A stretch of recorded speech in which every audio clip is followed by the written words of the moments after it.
but I did want to just ask all of you if you had any thoughts, briefly, of course, about today.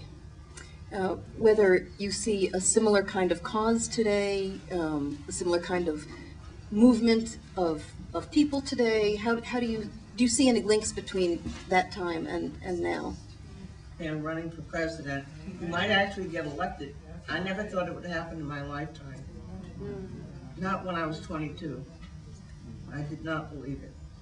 He was. That's right. These three people were in maximum security jail cells. Wow. You know, but I first want to thank a member of a family that I pastored in Washington for 40 years, who came out tonight because I knew I was going to be here to be a part of that. And I just wanted to wave his hand, Mr. Tyson. And members from the church where he's a member. I think Lula put a finger on it. But beyond just the fact that we've come in 40-some years to this point, when history, in a very unique way, could be made in the next few days. The fact that we could be here to tell that story, and then to see the evidence of the voluminous amount of commitment and dedication and journeys that were made. I have reflected on Goodman Cheney Smyrna. I've reflected on Medgar Evers. I've reflected on Malcolm, on Martin. You know, it's Bobby and John. My whole, Fannie Lou Hamer.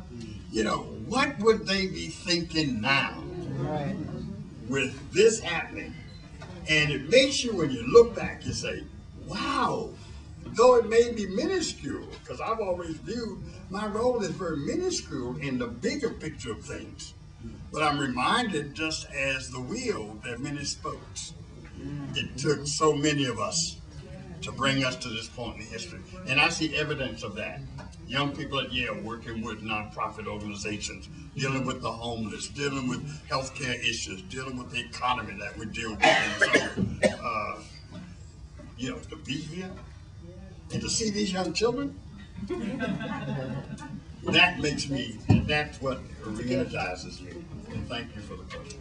The struggle is over. Life is a struggle, and it's never over. We are technically at the time we're supposed to stop, but I think we should just ignore that because I'm sure there are questions. I know I'll get yelled at in a moment, but at least we can sneak in a few before they drag us off stage. Sir?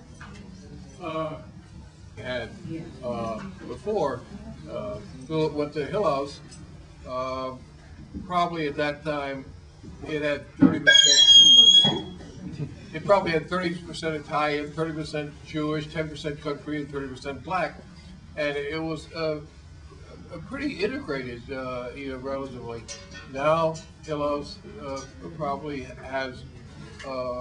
It's almost totally unsegregated. I mean, totally segregated. It's about 3 or 4 or 5 whites. So in some ways, in New Haven, we regressed, and so we still have a difficult road ahead of us. You would agree that because there are so many people of color arrested and filling up our prisons all around the United States, that this is kind of like the new segregation, and we need to have something equivalent to freedom rides to change that. I'd like your view on that. The number of minority groups who are arrested is a serious problem. And I'm just not sure what we need to do to address that problem.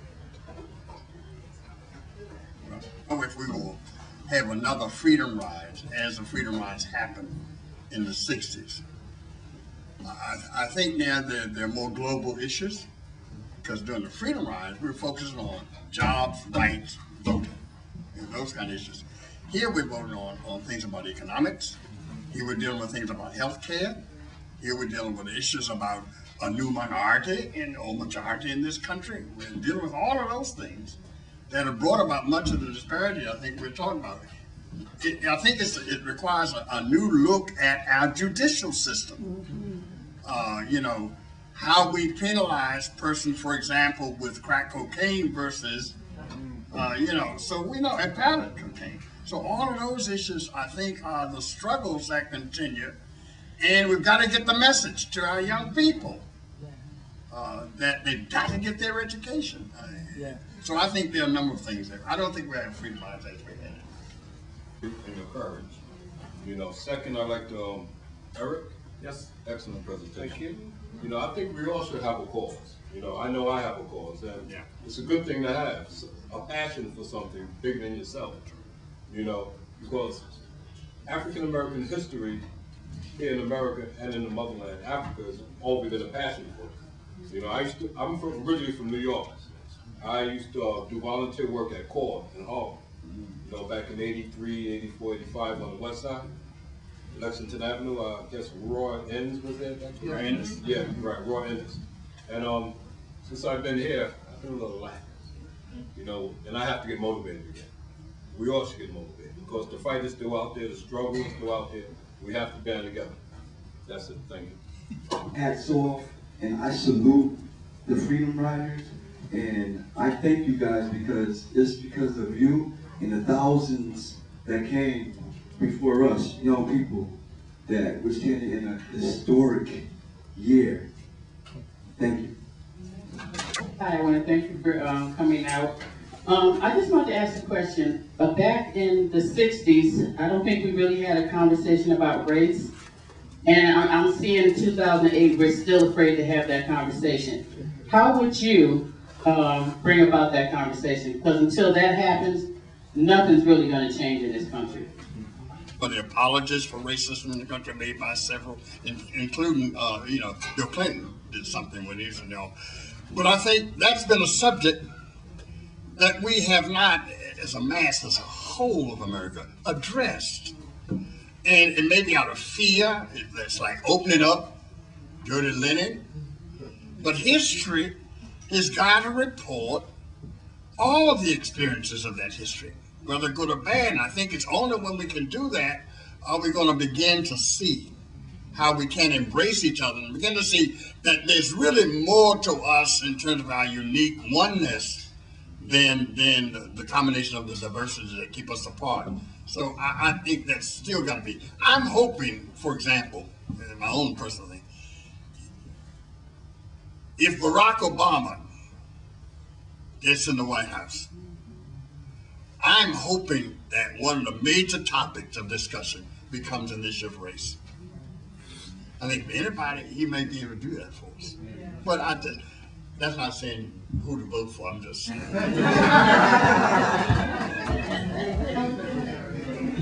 Yeah, and the focus groups of blacks and whites that they've talked to, I think there's a beginning conversation coming out of this election, and I've been amazed. I mean, the fact that people are saying, I could never vote for him because he's black. I mean, to me, though, I'm not happy with the content. I'm happy with the fact that people are saying what they feel. It's like, I've been sort of amazed to hear how many people say that, but I'm thinking, God, at least the lid is coming off. And maybe there's a way to build on these beginning dialogues and conversations where people are being pretty honest. Or hanging out Corner Street, Park, whatever, back then, how would you perceive that as to seeing someone just like me and my friend here, all of us, 15 of us standing on the corner downtown?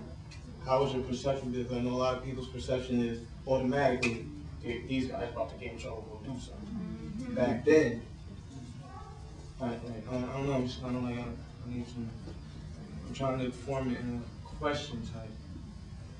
But like, I don't know, physical, oh yeah, I got it. Your perceptions, like your perceptions, like, has it affected you? You going through the freedom ride and growing up, going through all that, whatever. You look at a group of young black people now in the corner, do you have a perception of, oh, all right, look at my culture, look at them doing whatever, or even though you went through that and been through the freedom ride and been through physical slavery, do you still get caught up mentally and automatically look at something, automatically your first perception is, oh, I'm scared, or they're about to go do something, you gotta catch yourself like, wait, I was I was there when people were looking at me like, Well, when I was on the bus. actually, 28. Well, I would say that I probably would feel something. I mean, I'm sure I would. And it probably would be different than if I saw the same group and they were whites. And I think that this is one of the tragedies of racism, that I am not without it. I'm aware of it. And what I try to do is notice when I have a feeling in that direction, and I talk to myself. But I don't think it's possible to have grown up in this country and not be left with these kinds of automatic reactions, unfortunately. In 1961, I was in high school. I grew up on the on the Sunflower River, and I was a high school student in Rolling Fork, Mississippi. And that was a very hot, steamy summer. I remember that summer. And it was something that was very scary, but it was also something that was very contagious and liberating. And what you did was very inspirational to me as a young person, to the point where they asked people in the community to come down and join, you all when you arrived. And I remember having that conversation with my parents. And I did end up going down to greet you guys, and actually got locked up one night. But I was a juvenile, so I was let go the next day because someone came and signed me out. But I remember that. But I've been away from that for a long time, and you know how you let memories fade and they become kind of blurry. This book and you being here today helped me to revisit that, and I want to continue to do that because they are things that we all should remember and never forget. Let me say testimony of those who resided in Mississippi, who really had the biggest challenge. We were there, we would leave eventually, but you all lived there. And so there was a great deal at risk for your parents, in terms of your where you lived. All those things that impact human life. So I commend you for being here tonight, because this also helps you reflect on what it was like to be a teenager. So you were involved in this movement, whether you want to admit it or not.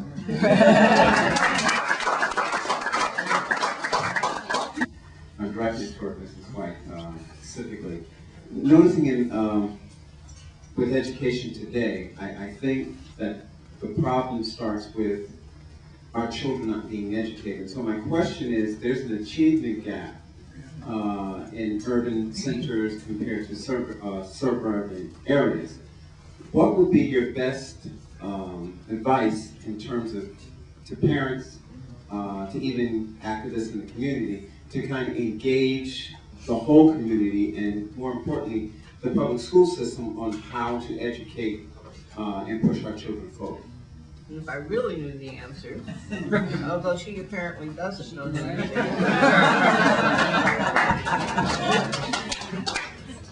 I don't know, parents have to get their kids to school every day.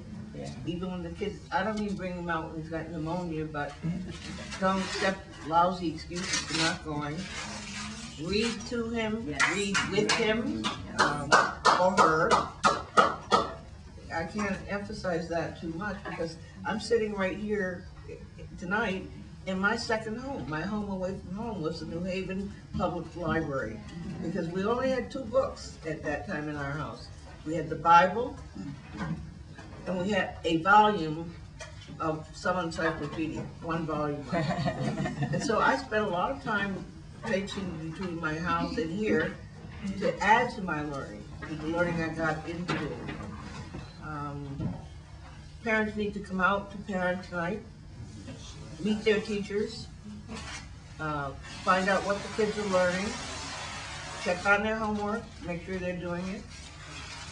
I'm not saying it's easy. It's very difficult. Parents have lives of their own besides their children. And parents are really scrambling to make, bring bread to the table. But the parent has to be involved. This may well be not just the economic situation, but the educational gap that we see existing. And I think you see that through the flood of public charter schools wanting to be formed, which is almost like an indictment on the public school system itself. What I'm saying is there's a danger and a risk in forgetting your public school education, because most of our kids are going to be in public education. How do we then, in a collective arena, from those who work on budgets to those families who have responsibility to make sure those children are reading and learning, I think it's going to take that collective spirit that's going to change that, because if not, then we're in trouble down the road in terms of a global community. If people starting at maybe 4 or 5 years old, that knowledge is power, if we could somehow get them to understand that, half the battle would be over. Because I know that the low point of the Freedom Rides, low point of my own experience, was when I arrived at Parchman and they took my suitcase, which had the complete works of Shakespeare and the King James Version of the Bible. That was going to be my summer project. I was going to read them over and over again. And they took the books away, and we never saw, I didn't see them until I got out. Because they realized that knowledge is power. I'm actually this coming spring semester, the topic is civil rights, Black power, and social change. And I love the fact that you just brought in the issue about the books, because I usually show the pictures of the students in at the lunch counter sit-ins, and they're all reading. So that's the time when I point to my students and say, see, they're still studying. And so I don't even want to hear any complaints from them. But there are two things I want to ask. One has to do with the responses of your parents and other family members once you came back home, if you went home. And the second is the response of the other prisoners at Parchman. And I also wanted Ellen to kind of explain a little bit more about the how can I put it, the different kinds of inhumane treatment in the sense of searches that you all went through. Body cavity searches, there we go, we'll just put it out there. What was the first thing? The first one was about the other prisoners and your family members as well.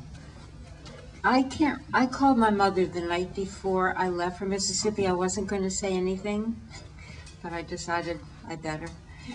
And it was too late for her to stop me, so I knew I could. I mean, she was basically supportive and sympathetic. When I came home, she invited a group of friends and people that I had grown up with over to the house. There were maybe 12 people, something like that. And many unbelievable things that happened, I mean, that we won't have time to go into tonight. But, I mean, just kidnappings, or how on the other side of our cell block were men who were all supposed to die. I mean, they really were on death row, and we found out that they were getting a quarter of the amount of food that we were getting, and this was actually before I came, but you were there, Lula. And there were vents over the toilets, and the women found out that they could pass food through to help the men, have... Well, we began by talking with the men. They were also beaten at one point for some infraction of the rules. And so we tore up some of our underwear, our slips, and we made, it was like a little rope. If you lay down, if you could, someone would lie down on the top bunk bed and stick her hand to the vent. Somehow, sometimes the wind or the air would move it through, and the men caught it. The men on the other side who were being punished. So we used to send them food, but we got caught. Sergeant Tyson got into that wall, that little space one day, and as we were passing food through, he grabbed the girl's hand, the woman's hand, and said, "Now I've caught you."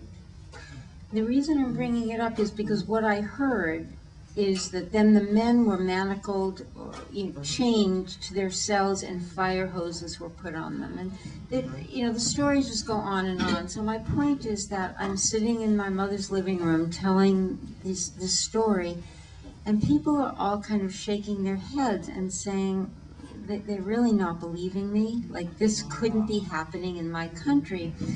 And I was, in a way very discouraged by that. But then I wrote 3 articles for the Columbia newspaper. And as I began to write some of what I had actually experienced and or heard about, I began to doubt myself, because now that I was back in safe, familiar territory, I could hardly believe what had happened. And I actually had to call some other freedom riders and say, am I making this up or did this happen? And so I began to feel some understanding for those people in the living room who couldn't believe it. So I think, so there's something about bringing stories, true stories, back from another, not that the North wasn't as racist and segregated in its own way as the South. It took a different form, as you mentioned. And so it's hard to hold on. And it's hard for people to believe. And and I will say also that when I was riding down to Mississippi, I was supposed to be at a wedding of a cousin who was around my age. And my whole extended family was there. I mean, which isn't huge, but I mean, must have been like 30 people. And between then and now, not one of them has asked me one question about my experience, ever. And so I suddenly tried to think, maybe my mother didn't tell them. So I had lunch with one of them in July. And I said I was telling her about how, the book, and I said, I've begun to wonder if you even knew where I went, because nobody's ever asked me about it. And she kind of changed the subject. So I still don't know. But, there's, I don't know, it was very disheartening. Well, 47 years ago, most people just didn't think it was a nice thing to do. Nice people don't go to jail. Right. My parents were very supportive, at least from my perception when I returned. In fact, I had a deacon from the church that I grew up in created this flyer that said, I have a story to tell with my picture, made arrangement for me to speak to several churches before I returned to school, which was a positive thing to do. The only other thing I got was when I returned to school, my colleagues, I was referred to over the whole semester as Jailbird Reggie. I took it as a compliment. Even though I knew my father would object to my going, I knew he believed in the cause, but he told me afterwards, let the men do it. He didn't want his girl going down there. Do we have to? I just want to say,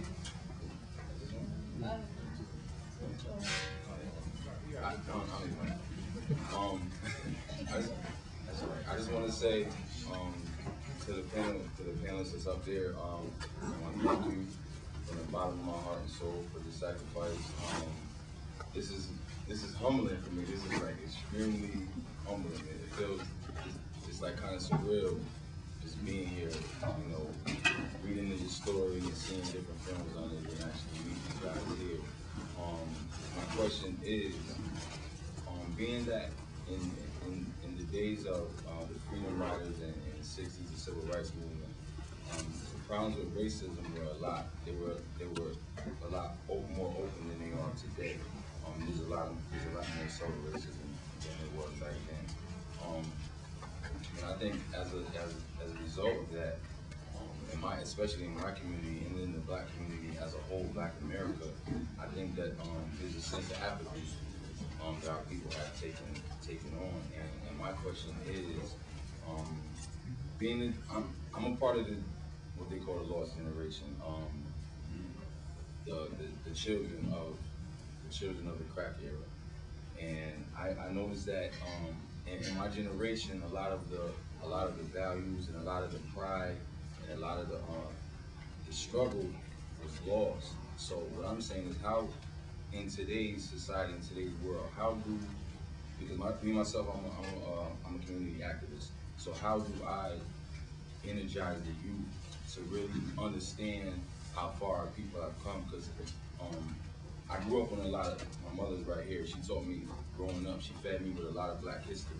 So I had a deep love and pride for my people growing up. Even though I love all people, but especially my people, I had a deep love and pride. And how do we translate that to the youth today to encourage them to become involved? History is just the things that happened in the past. They need to know the connection between what is now and what was. And I don't think a lot of people make those connections. I just want to say, live people coming and telling their stories makes a difference. I was asked by the assistant principal at a charter school in Boston, where I live. She said that the kids are reading the Freedom Writer's Diary. Some of you may know that. I actually don't. But they wanted me to come speak. And the kids were like dying, to have a person come talk about the Freedom Rides. And she said, there are 95 kids in my freshman class, would you do that? And I said, ninth graders want to hear, man, I got to come and talk, even though I've never talked to that many people. And then she said, but Ellen, the whole school has 220 kids, and the 10th, 11th, and 12th graders really don't want to miss out. And, to the extent that we can somehow, you can't just do it with dry learning. I mean, I think however you do it, through music, through this kind of appearance, you have to make it alive in some way, and because it isn't enough just to see it on a page.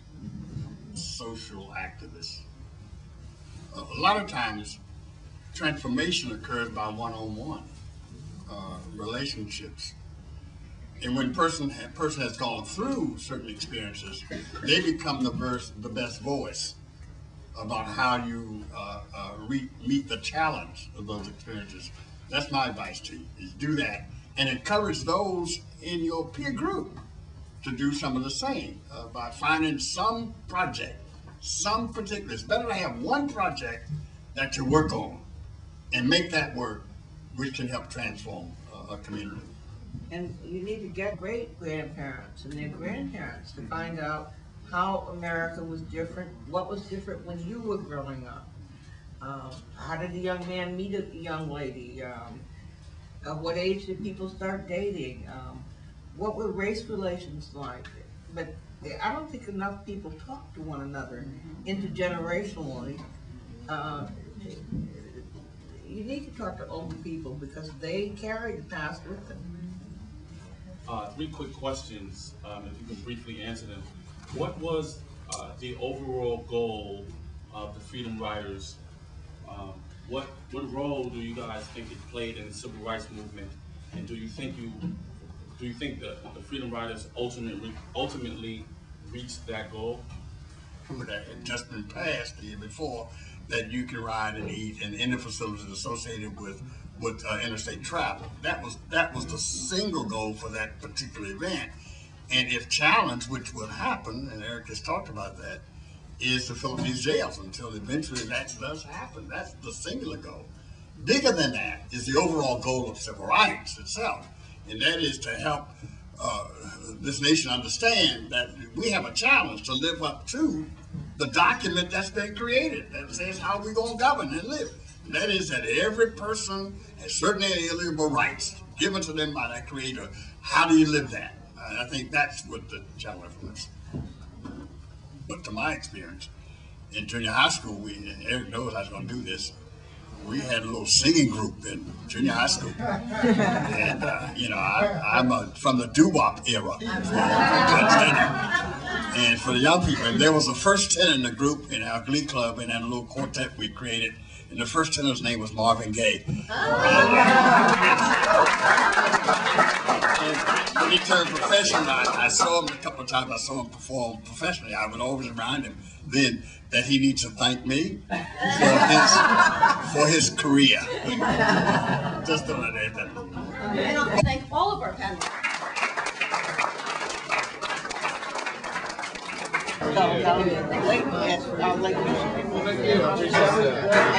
About to go to graduate school at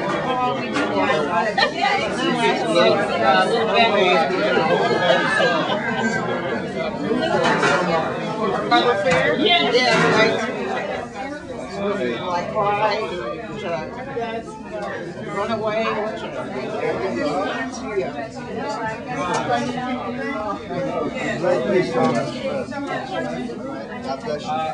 Thank you. Thank you very much.